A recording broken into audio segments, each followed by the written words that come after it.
you guys, and welcome to another video. Today I wanted to do something that I get asked quite a lot and things that I have to explain quite frequently, being a trainer and a coach, and that is why am I not making progress? And when I mean progress, I mean in the gym. So it's one of the most frequently asked questions and usually what my clients have prior to coming to me for training, for online coaching, all that kind of stuff. And there's a lot of things that feed into this, and these reasons might not all be why you're not making progress, but they are definitely things that probably will not help in your plateauing, should I say. Is plateauing a word? In your plateau. So I've written down a couple of the main things that I want to talk about. I'm just going to go into a little bit of detail from them, and also it might just lead me on to another video that I really want to do as well. Although this is actually probably the most simple thing to change, it actually sometimes can be the most difficult because obviously that is your kind of mental ability to just keep going, and a lot of you and I struggle with that, and that is really, really normal. You want to stay consistent with everything, so your nutrition, your workout, but also your activity level outside of your workouts, and they're the things that are really, really going to keep you pushing and the things that are going to keep you achieving your goals. I'm not saying that having time off is going to completely ruin your progress. Being consistent and staying consistent with when you rest and how long you rest for, that is just really, really important. And as I said, it's annoying because it's probably the most simple one, but actually you really need to get on top of it because it's the one biggest factor to creating and getting progress, and that would be whether you're gaining or you're losing or whatever your goals are. You need to be consistent in every aspect of your fitness life. Another thing like staying consistent is I end up kind of like finding a time that I like to train, and that might be the morning, evening, midday, whatever it is, and just stick to that routine. So if you find that the morning is best for you, make sure you get up every day, you go to sleep early, and you know that that's what you're doing. It should become part of your lifestyle, and that's one thing that will really help in your progression, is to essentially plan it into your day. There is no choice to not go. The same as when you go to work, you don't have a choice of not going, and that's kind of how you need to think of the gym. And I know that sometimes that can be a little bit hard, but that is the way that you need to look at it. Moving on, number 2, not eating the right nutrition for your goals, okay? So whether you are losing weight or whether you're gaining weight, there is a lot that comes into your nutrition, and you need to be on track, really. That is one of the most important things. I really, really, really want to do a whole video on macros, calories, because a lot of people ask me a lot of questions about them, so I will do a full video on it, but I do want to go through just a couple of small things that I think will really benefit you guys, especially if you feel like your progress is slacking. Whether you're looking at gaining weight or losing weight, a really common problem that I get, or a really common hindrance I'd say, is people not eating enough. Now, you probably think as a PT that I get people that eat too much, and don't get me wrong, you also get that side of things, and we all struggle with that side of things as well. However, people don't realise that actually not eating enough is really going to affect and hinder your progress. The reason that this is firstly, your body will start to slow down your metabolism, okay? And that is just one thing. If you're not getting enough into your body, enough energy into your body, it is going to start slowing down. Secondly, after that, your body is going to be looking for energy, trying to find sources that it's going to come from, and actually, unfortunately, it doesn't come from your body fat. That is going to probably come from your lean muscle mass, okay? And that is, again, so not only are we not really losing fat, we're also losing lean muscle mass, which is the part that we want to be keeping. So what then will happen is, obviously, as you're eating less, your metabolism will then start slowing, and you're losing lean muscle mass, your metabolism will start slowing again, and that then becomes like a snowball effect. It just keeps getting worse and worse and worse and worse, okay? And that's something that obviously you really don't want to happen, but it's something I see very, very frequently, okay? So undereating is 100% not the right way to go. If you get into that cycle, and I have had it before, when you come to me, or if anyone asks me any help or any questions, what I will do is I will up their calories first. So you need to get the metabolism boosted up, back up, and then we can start dropping the calories again, okay? So it, unfortunately, not only will it kind of hinder your progress to start with, but once you start trying to be on track, you will actually possibly not lose as much weight or not make as much progress in the first few weeks, because we're really having to try and build that metabolism up to start with. So yeah, big no-no. Really, really try and eat enough. So obviously the normal is people eating too much, and that is again something that you come across and something that I possibly do every now and then. And what the main issue tends to be is someone is staying on track through the week and then going off track on the weekend.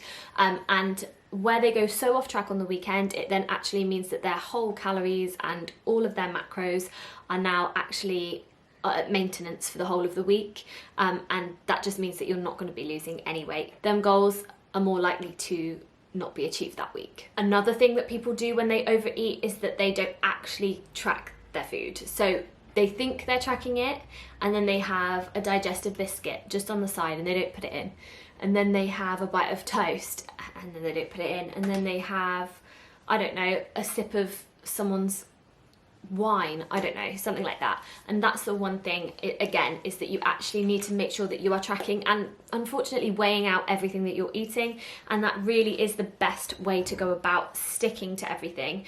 And after a while, it might be that you understand how much something weighs or what something looks like portion size wise, and you won't have to weigh things out as frequently. However, to start with, it's really, really important that you just get that gist into your system. Okay, moving on. So one thing that's really important is taking rest, so taking sufficient rest, and I mean that between your sets, but also on your rest days, so between your workouts. Obviously, one main thing about resting is essentially you rest to rest your muscles, and that is pretty simple. If we're working our muscles and they need a rest, like we do, like our bodies do, like our minds do, like we switch off when we go to sleep, then funnily enough, our muscles are exactly the same. When you're weight training, your muscles will create tears in the fibers, and if you're not giving your immune system sufficient rest, then we're not going to be able to repair that muscle. And what that just means is overworking it and going straight back onto that muscle again the next day, you're not going to be seeing the benefits from the work you did the day before.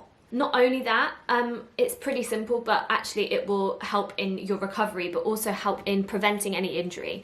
And that is one thing you do not want to do, because actually, yes, that will hinder your progress, because you will have to take time out, you'll have to probably avoid certain exercises, which is going to be really disappointing and really kind of disheartening for you. And that's one thing, is that you don't want to overwork yourself. We've all been there, like I've done it before, where I've had really sore knees from working or training legs too often, and you learn from that. But I'm here to tell you now not to make the mistake. So another really important one is that you're not applying a progressive overload to your training. And I'm talking about weight training in this instant. So there's lots of different ways to achieve a progressive overload, but probably the two main ways to achieve that is by adding weight or by increasing your reps, okay? So for example, we go into the gym, I'm gonna do, I don't know, squats. I'm going to do 70 kg squats and I'm going to do 8 reps. And that is pretty hard for me, okay? So 8 reps is quite hard. Next week, I come into the gym and I'm going to go on to 72.5 kg for my squats, and I am going to do 8 reps. Or possibly, if you want to, I'm going to do 70 kg, but I'm going to do 12 reps. And then the next week I'm going to change it up. So I might then add the weight up and go back to 8 reps. Does that make sense? So it's really, really improving and trying to ensure that you are always progressing in your workouts, which is pretty simple because it's called a progressive overload. That progression in your workouts, creating a progressive overload, will give you progress. Does that make sense? Put simply, you don't want to be going into the gym doing the same exercises with the same sets and the same reps and the same weight each time. You want to be mixing it up, and actually that's boring if you can end up doing the same stuff each time. So I definitely would recommend really reading into progressive overload and really applying them to your workouts if you're struggling to see any progress. Another thing I want to go through is I really truly believe that mixing up your training styles will really help in progressing. Obviously it's as simple as, if you're wanting to lose weight, you probably will up your cardio and add a little bit more hit into your workouts. However, in a normal week, I would definitely recommend to have a conditioning day, do some cardio on the days that you are weight training, and weight trained, okay? So if you're someone that goes to the gym and just kind of does one of these 3 things, then that's absolutely fine. But I just find that moving my body and doing as much as I can really tends to make the best progress for me. Adding into that, it's quite important to be on plan and have kind of goals set in mind. So if you have a plan, whether that be just a plan that you've set yourself or some goals you've set yourself or a trainer has set you, that's the best thing for you. You go into the gym, you know what you're going to do, and you leave and you've done it. Obviously one thing that is difficult is upping that weight and having the confidence to do that on your own, but there's always people around in the gym. Take someone with you if you feel like you feel a little bit uncomfortable. I 100% would recommend following a plan, and it just gives you a little bit of weight lifted off your shoulders. You don't have to think about too much, especially if you're quite stressed at work. You go in, you do the workout, ta-da, finito. So I really hope that this helped for some of you guys. Like I said, it might just be one of these few things that you're really struggling with, and that is absolutely fine. It might be all of them, and again, that is absolutely fine. But if you have any other questions or you want me to go through anything more in detail on here, then I'm more than welcome to. But yeah, I just really hope that it helps some of you guys. I'm actually going to film my legs workout today, so I'm going to follow it up with the legs workout now.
Okay, I know that I've not actually done the legs workout yet as I'm talking, but I will have done it in the video.